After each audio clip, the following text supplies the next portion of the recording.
திமுக காங்கிரஸ் கூட்டணி உடைந்தால்தான் தமிழகத்தில் மாறுதல் ஏற்படும், இல்லை என்றால் இல்லை.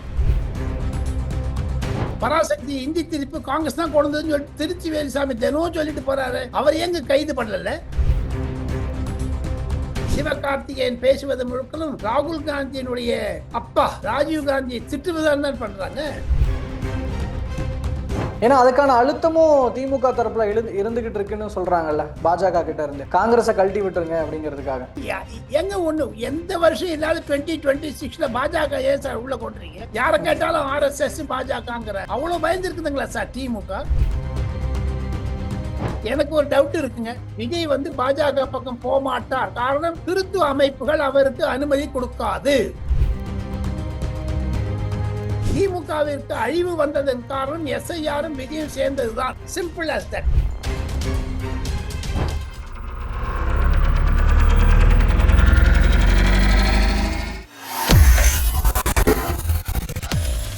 வேலை வேண்டுமா? ப்ளூ ஓஷன் இருக்கிறது. 10th 12th டிப்ளமோ டிகிரி படித்தவர்களுக்கு உணவு, தங்குமிடம், ESI, PF இன்சூரன்ஸ் உள்ளிட்ட சலுகைகளுடன் அனுபவத்திற்கேற்ற நல்ல சம்பளம் 15,000 முதல் 30,000 வரை. பெண்களுக்கு முன்னுரிமை. 2,000க்கும் மேற்பட்ட வேலை வாய்ப்புகள் உள்ளன. இப்போதே தொடர்பு கொள்ளுங்கள். Blue ocean.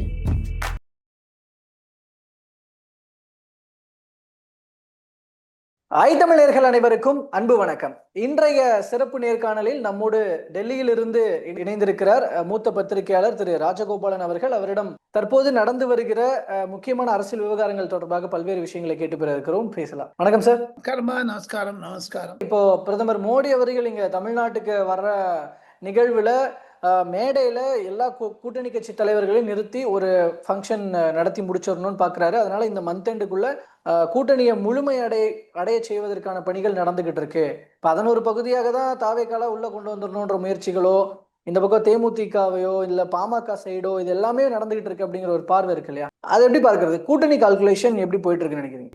எது எப்படி இருந்தாலும் திமுக காங்கிரஸ் கூட்டணி உடைந்தால்தான் தமிழகத்தில் மாறுதல் ஏற்படும், இல்லை என்றால் இல்லை. திமுக வந்து பயந்துட்டு இருக்காங்க, காங்கிரஸ் எங்க வெளில போடும். இப்ப பாருங்க, நான் ஒரே கேள்வி கேட்கிறேன். நீலகிரிக்கு வராரு மைசூர்ல இருந்து தமிழகத்தில் சென்னையில் வந்து திமுக நினைத்தது ராகுல் காந்தி சென்னையில் CIT நகர்ல வந்து ஸ்டாலின் வீட்டுல வந்து பாப்பாரு. 2 பேரும் பராசக்தி பார்க்க போகலான்னு எல்லாம் ஒன்னா கார்ல போய் பார்க்கலான்னு நினைச்சு ஒரு பிளான் போட்டு இருந்தாங்க. ராகுல் காந்தி மாட்டேன்ட்டார். அதனால அவருக்கு அங்கேயே போயிட்டாரு. ஸோ ஆக மொத்தம் திமுக காங்கிரஸ் கூட்டணியில் குழப்பம் சொல்ல முடியாது. காரணம் என்னன்னு கேட்டால், ராகுல் காந்தியுடைய பயண திட்டங்கள் தனி. நாளை காத்தால் ராகுல் காந்தி ஃபாரின் போனாலும் போயிடுவாரு, யாரு கண்டாங்க. ஸோ அதனால திமுக வந்து காங்கிரஸை பிடிக்க பார்க்கிறது. விஜய் காமிச்சு விஜய் பிஜேயோட இருக்காரு, விஜய் பிஜேபி இருக்காருன்ட்டு அது காமிக்கிறாங்க. அது ராகுல் காந்தி பயமுறுத்துறாங்க. அப்படின்னா ஒரு தமிழ்நாடு காங்கிரஸ் கமிட்டியினுடைய வெப்சைட்ல, ட்விட்டர் ஹேண்டில்ல, ஃபேஸ்புக்ல ஜனநாயகனுக்கு ஆரம்பிச்சு பராசக்தி எதிர்த்து போடுவாங்களா சார்? ஒருத்தர் பராசக்தி இந்தி திருப்பு காங்கிரஸ் தான் கொண்டு வந்து சொல்லிட்டு திருச்சி வேலுசாமி தினம் சொல்லிட்டு போறாரு. அவர் எங்க கைது பண்ணல? இல்ல, இந்த பராசக்தி படத்துல சொல்லப்பட்ட தகவல்களின் மூலமாகவும் இங்க காங்கிரஸ் திமுக இடையிலான விரிசல் அதிகமாயிருக்கா? அதிகமாகிறதுக்கு தான் இப்ப கொண்டு வந்திருக்காங்க. ஏன்னா அது வந்து ஆன்டி இந்திய அட்மினிஸ்ட்ரேஷன் காங்கிரஸ்காரங்க தான் திட்டுறாரு. அந்த ஹீரோ பராசக்தியுடைய டைலாக் ஆன்டி காங்கிரஸ் செய்தி தானுங்க. சிவகார்த்திகேயன் பேசுவது முழுக்கலும் ராகுல் காந்தியினுடைய அப்பா ராஜீவ் காந்தியை திட்டுவதான் தான் பண்றாங்க. அதான் இந்திரா காந்தி அவர்களுடைய அப்பியரன்ஸ் எல்லாம் இருந்துச்சு. சோ அந்த பீரியட்ல நடக்கிறதுனால சோ அவங்களுக்கு எதிராக பண்ற மாதிரி இது வந்து திமுக வந்து காங்கிரஸ ரொம்ப சீண்டி பாக்குதா இல்ல எப்படி? காங்கிரஸ் ஏன்னா இன்னைக்கு இதுல இன்னொரு விஷயம் என்னன்னா, ஆட்சியில் பங்கு அது தொடர்பாக வந்து கண்டிப்பா திமுக கொடுக்காது, ஸ்டாலின் வந்து அத்தகைய மனநிலையில் இல்லை அப்படின்னு பெரியசாமி சொல்ல, அதற்கு எதிராக செல்வ பெருந்தகை அவர்கள் சொல்றாரு அது வந்து அவரோட தனிப்பட்ட கருத்து, இது பத்தி முதல்வர் சொல்லட்டும் அப்படின்ற மாதிரி சொல்றாரு. இது எப்படி இந்த போக்கையும் படத்துல காட்டப்பட்ட காட்சிகளையும் எப்படி பொருத்தி பார்த்துக்கலாம்? ஒன்னாதான் பார்க்கணும். ஆக மொத்தம் காங்கிரஸ் கட்சியில் செல்வ பெருந்தகை தனியா தள்ளி விட்டுட்டு, செல்வ பெருந்தகை தான் திமுக ஏஜென்ட் மாதிரி திருச்சி வேலுசாமி, ஜோதிமணி, மாணிக் தாக்கூர், அந்த சசிகாந்த் செந்தில், சுதா என்ற எம்பிக்கெல்லாம் ஓப்பனா சொல்றாங்களே. அவரை தள்ளி விட்டீங்கன்னா தாவேக்காவோட ஈஸியா போயிடுவாங்களே. ராகுல் காந்தியுடைய மைண்ட் செட் தான் அவங்க பிரதிபலிக்கிறாங்க. KC வேணுகோபால் சொல்வதற்காகத்தானே தமிழக காங்கிரஸ்காரர்கள் தாவேகாவுடன் போக வேண்டும் என்று துடிதுடிக்கிறார்கள். ம். சோ ஆக மாத்திரம் காங்கிரஸும் டிஎம்கேவும் கட் ஆயிடுச்சுன்னு வச்சுங்க, தமிழ்நாடு அரசியல் எல்லாம் ஒரு சேஞ்ச் இருக்குங்க. ஏன்னா அதுக்கான அழுத்தமும் திமுக தரப்புல இருந்துகிட்டு இருக்குன்னு சொல்றாங்கல்ல, பாஜக கிட்ட இருந்து காங்கிரஸை கழட்டி விட்டுருங்க அப்படிங்கிறதுக்காக.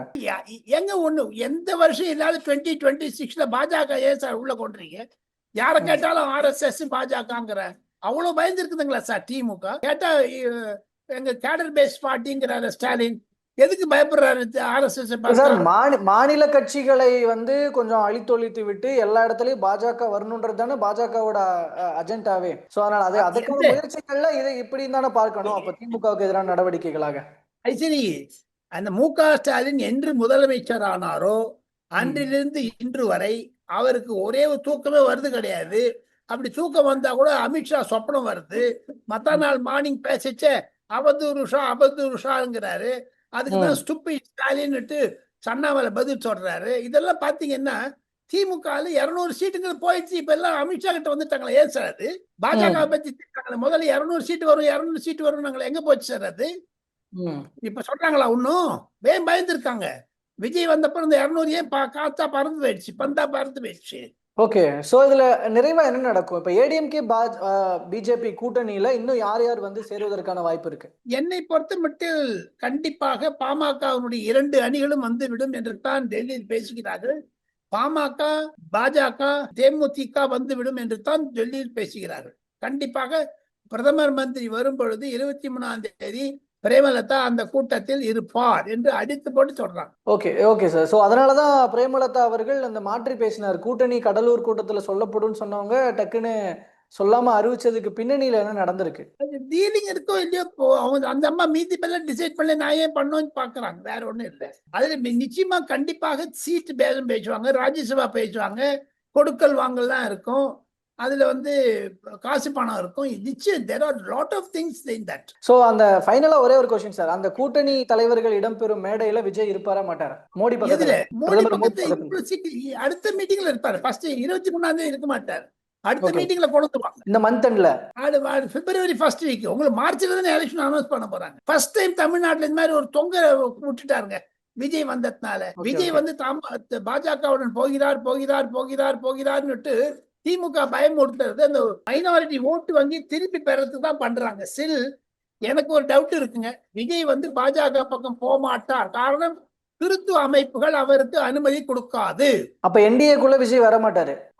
சந்தேகங்க, டிஃபிகல்ட் சந்தேகம். ஓகே, இல்ல ஆனா அதற்கான முயற்சிகளை பாஜக எடுக்கும்ல, எடுத்துட்டு தானே இருப்பாங்க. ஏன்னா வந்த பலம் அப்படியே திமுக நினைக்குதுங்க. நான் ஒன்னே ஒண்ணு சொல்லி முடிச்சிடுறேன் கோபிநாத், ஒன்னே ஒண்ணு சொல்றேன், நீங்க கோபப்பட மாட்டீங்களே? சொல்லுங்க. Vijay plus SIR is equal to downfall of DMK. அப்ப அதுக்காகவே விஜய் பாஜக தனிச்சு விட்டுரும். அதுக்காகவே விஜய் என்டிஏக்குள்ள கொண்டு வராது.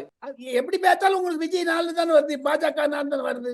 திமுக எங்க இந்த பாஜக பார்த்து பயப்படுதுங்க? அப்படி திமுகவிற்கு அழிவு வந்ததன் காரணம் SIRம் விஜயும் சேர்ந்ததுதான்.